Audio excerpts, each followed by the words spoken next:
takes a lot of energy. When I do it like that, whew, it's like there's just so much energy going through that sound. A B flat is easy for me now in a sense. Look.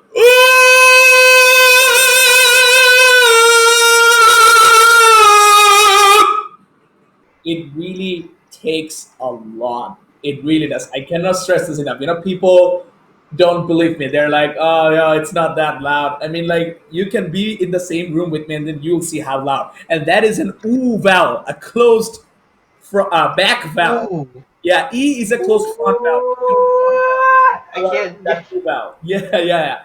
You can get more power with an E vowel because it's forward. Ooh is a back vowel. So ooh is like one of the hardest vowel, really. But when you get it correctly, it can be one of the best vowels for compression and release. Okay. And you just did that. I did it on a high C. Okay. And that just felt, quite intense. Okay.